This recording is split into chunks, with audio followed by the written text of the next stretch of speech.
you threw an interesting one in today, and it was, does Erik ten Hag deserve another season at Man United? So I'm going to ask that question to the audience, but throw it back to you and say, do you think he deserves another season at Man United? No, he doesn't. He should get sacked. Unless he makes third, which is not going to happen, right? The reason why I'm saying that, it's very obvious. I hold the same energy for my club, for every big club. If you call yourself a big club and you regress, you should sack your manager and move on from them if they are given enough opportunities. People were talking about last game about Man United. Yes, it was sensational football. Last 2 games with Lisandro Martinez back. Does that mean this manager can only play good football when Lisandro's there? I said, yesterday I had a discussion on my channel about this, and I said, it's as simple as that. Erik ten Hag had about 7 or 8 of his starters, bar Casemiro, Lisandro Martinez, and Luke Shaw. Everybody else, the majority of them were fit. And we didn't see the style of play. We didn't see what the aim of the football they were playing, right? That means he only can play football with some of the players he has. With Lisandro's there, and you regress from last year, Erik ten Hag. Listen, people, it's a simple. Last season, you were the second best team at home. You beat the majority of the big teams at home. Arsenal, Man City, Liverpool. You regressed, right? Can he turn it around? I don't read the future. Are there signs of him turning it around? I think there are less signs than the signs that he's going to fail. He failed with players. I think the way he deals with the players is wrong. The way he benched Varane because of something happened while Varane was fit is wrong.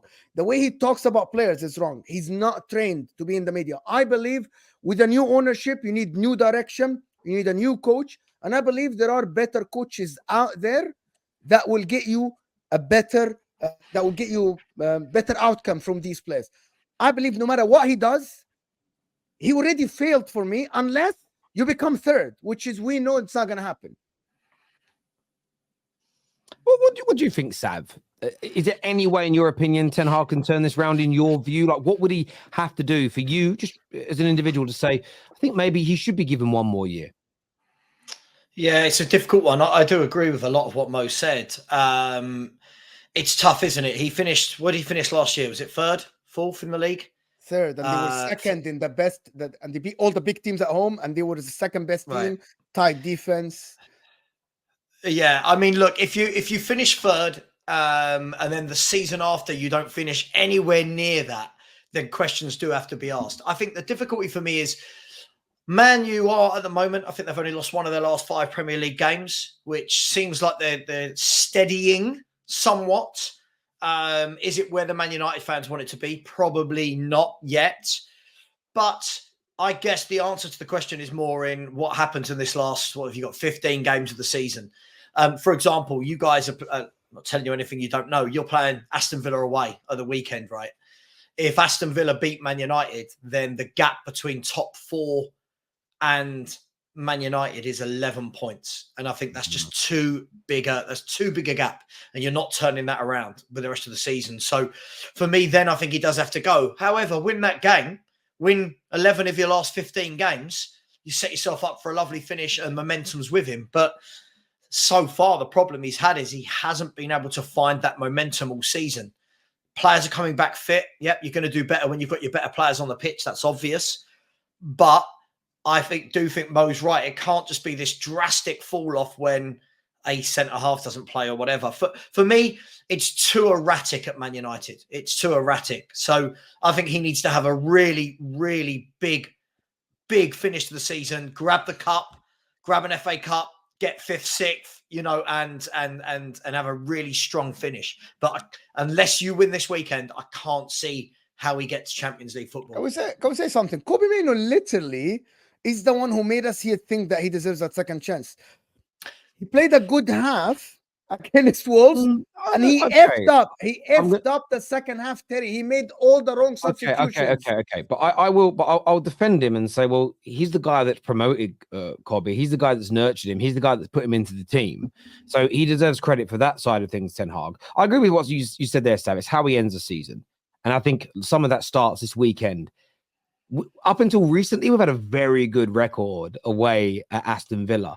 Go there to a team our record against teams when the match day starts in the top 9 away from home is horrendous since Ten Hag's been here.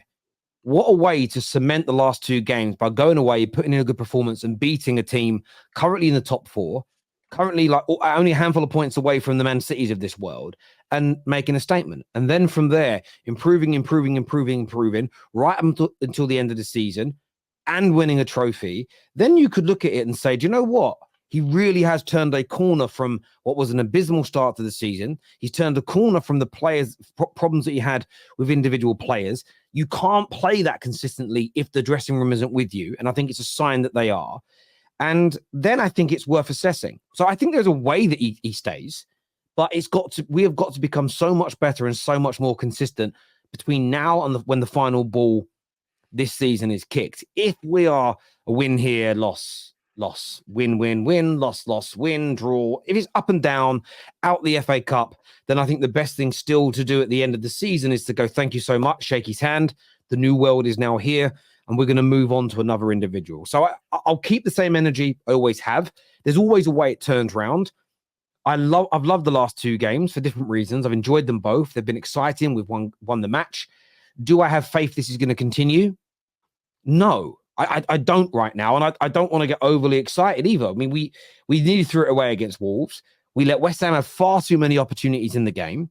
I've enjoyed winning, but I can also see the problems in the team still. But if we go on to another level from here and that becomes consistent, that's a big if, then my mind could certainly change about Ten Hag. But as it stands right now, I don't think we're going to become that consistent team. Therefore, I think Sir Jim, Omar, and everybody else running the club has got to look beyond this manager. But I think it's important to not bring it up now. I think it's from a club. I think the clubs shouldn't bring it up now. I think the clubs should just leave it, say this is our manager, play it down, keep it quiet, work in silence and move from there. But look, the wins were good. And, playing Villa this weekend is a big, tough game, especially with the way they absolutely annihilated us there last season. They annihilated us at their ground. And a couple of years, the year before that, we were 2-0 up. And I want to say we went on to draw 2-2.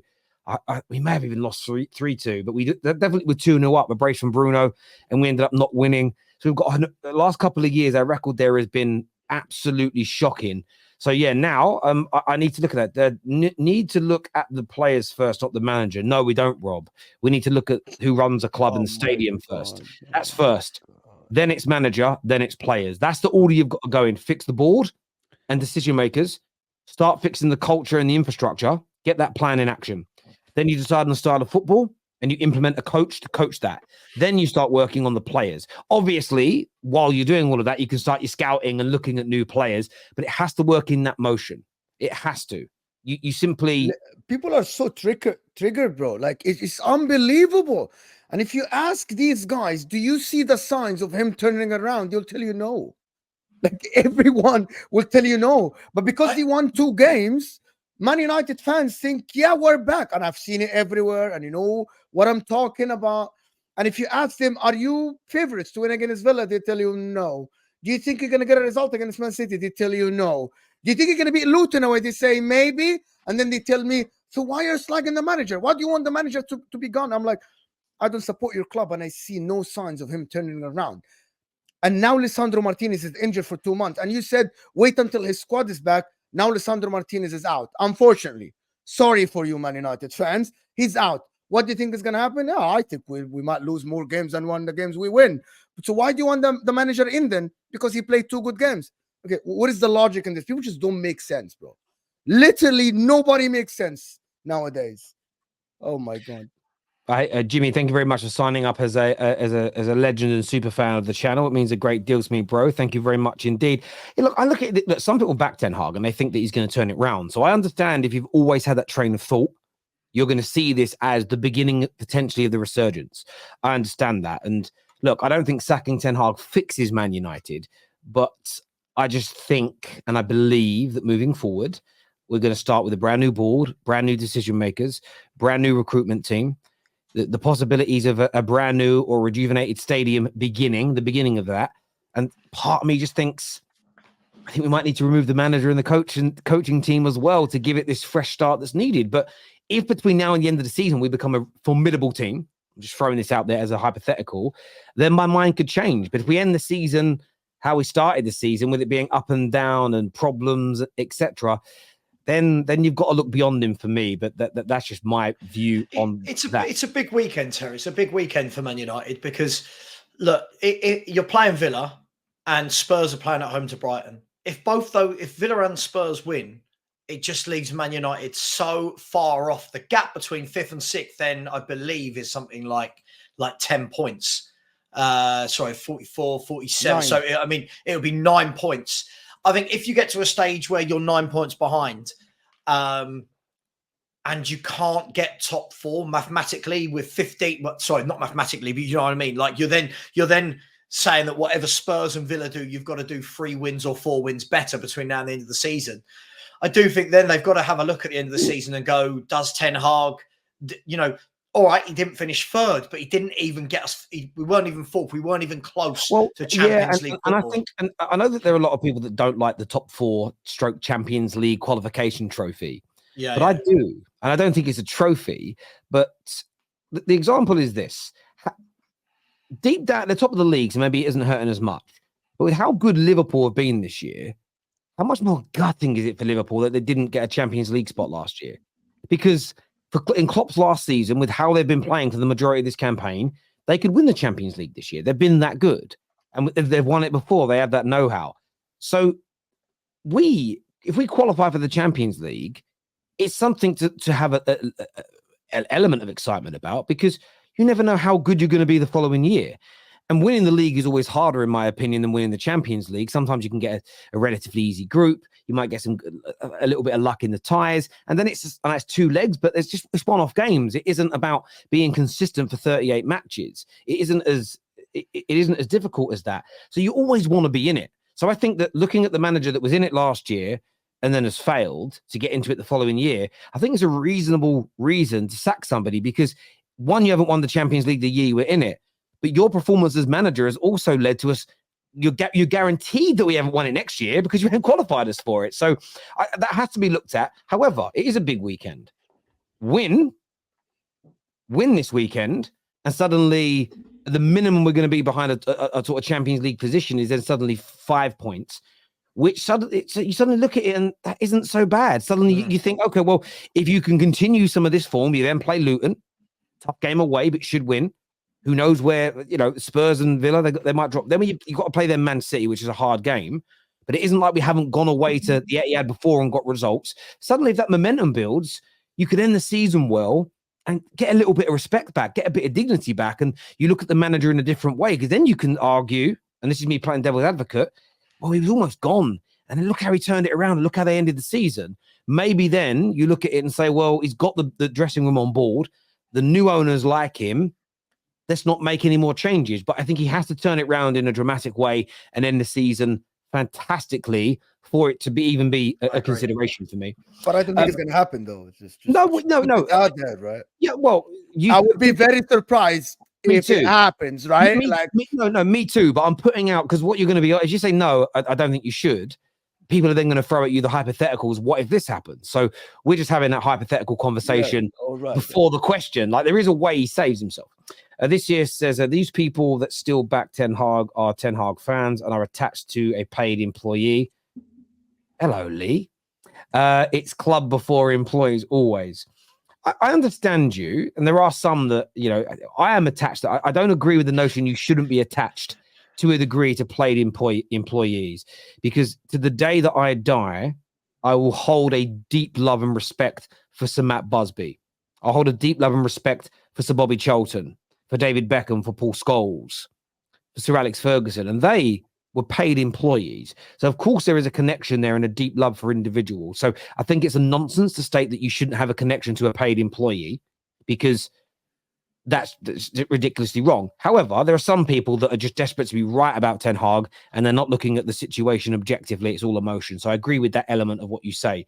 But yes, you should be attached to certain club employees. What you shouldn't be attached to, though, is when a legend of your club becomes too old, or even a quality player now, if there's a better one available in the transfer market, yes, then you should replace him for the betterment of your football club. But the idea that you shouldn't have any emotional feeling towards anyone that's ever been paid away by your football club is a proper strange way to look at the world. It's a proper strange way to look at the world. And I don't think any football fan actually agrees with that in reality.